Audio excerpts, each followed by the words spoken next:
Bonjour à tous. Aujourd'hui, je vous présente le tout premier entraînement que vous devriez faire quand vous vous inscrivez à Zwift.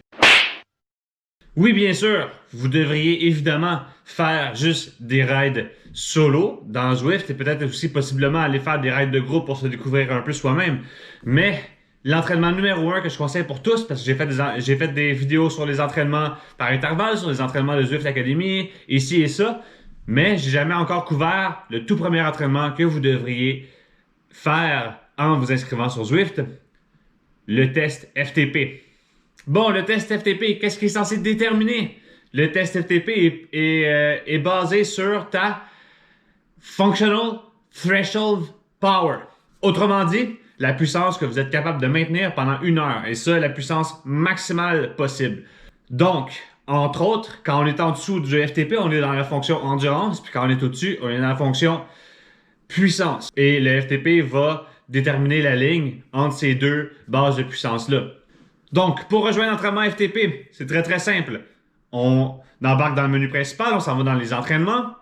Dans les entraînements, il va y avoir une série de workouts disponibles. Et tout en haut de ces workouts-là, tu vas avoir les FTP tests. Dans les FTP tests, tu as le choix entre le FTP test de 20 minutes long, le standard, le FTP test de 20 minutes encore, mais court, et finalement, le FTP test par échelon. Moi, je conseille toujours celui-là de 20 minutes. Pourquoi celui-là de 20 minutes? C'est parce que ça cible plus facilement la puissance que vous êtes capable d'aller maintenir pendant 1 heure au complet. Le test par échelon favorise une catégorie de cyclistes par rapport à une autre. Donc, c'est celui que je conseille le moins. C'est évidemment celui le plus court. C'est celui-là où est-ce que tu vas souffrir le moins potentiellement.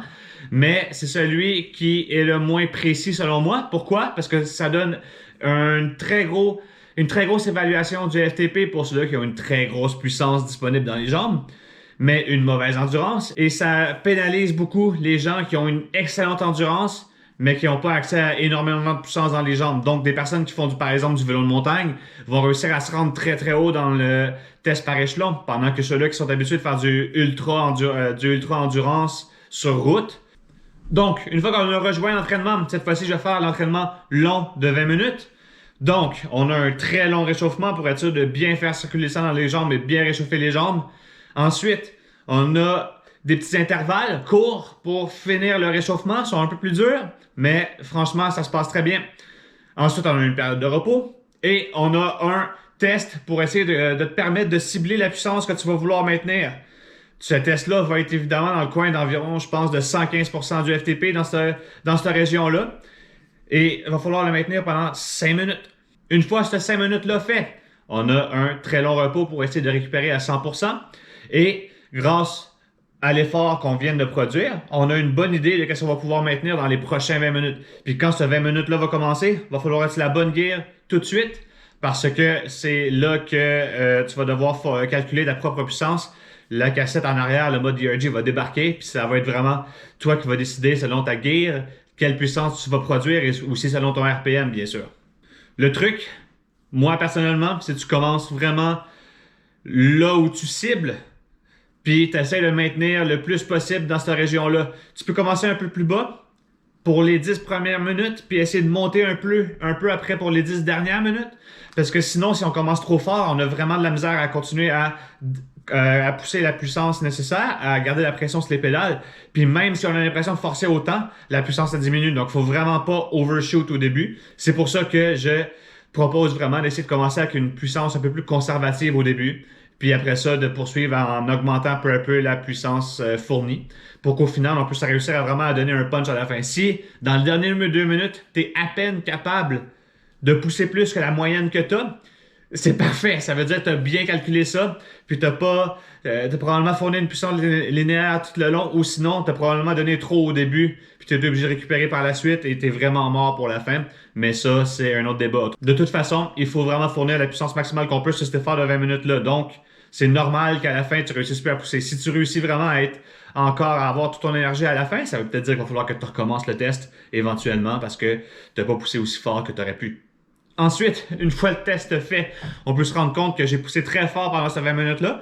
Puis après ça, la puissance de FTP évaluée est pas trop loin en dessous de la moyenne que j'ai produite.